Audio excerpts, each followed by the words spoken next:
Finally police welfare board তার যে স্বরূপ এবং চিন্তা ভাবনাকে আমরা প্রথমত আগে মানে ভালো উদ্দেশ্য নিয়ে হয়েছিল, কিন্তু পরে পরে এটা একটা পার্টির ফ্রন্টাল অর্গানাইজেশনে পরিণত হয়ে যায় বা করা হয়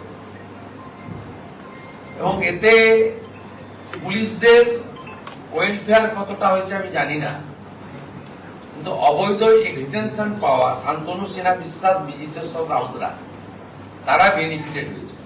ইন্ডিভিজুয়ালি দুজনের নাম বললাম, আরো কেউ থাকতে পারে, আমার মধ্যে নাম বলা মানে তবে তাকে হিরো করে দেওয়া, কিন্তু আমাকে স্পেসিফিক বলতে গেলে একটা দুটো উদাহরণও দিতে হবে।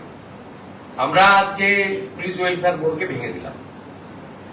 আমরা বাম আমলের মতো উগ্র ট্রেড ইউনিয়ন চাই না। নট গেজেটেড পুলিশ কর্মচারী অ্যাসোসিয়েশন সেটাও কার্যত সিপিএম এর ফ্রন্টাল অর্গানাইজেশন হয়ে গেছিল। আমরা ওইটা চাই না, ইটস এ ডিসিপ্লিন অর্গানাইজেশন। এখানে ধর্মঘট হরতাল, সিনিয়র পুলিশ অফিসারকে হ্যাকেল করবে,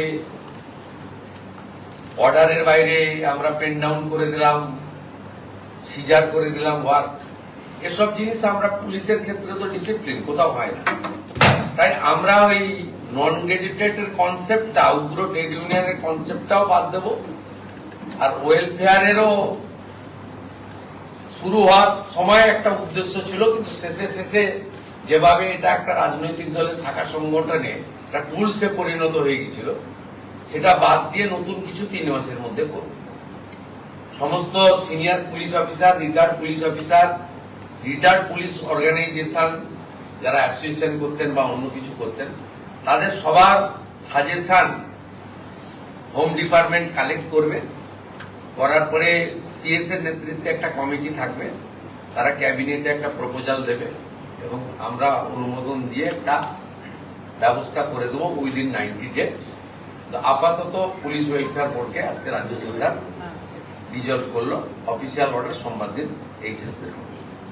दादा, लॉ एंड ऑर्डर को लेकर के कोई बात हुई है? क्योंकि पिछले 5 वर्ष से हमने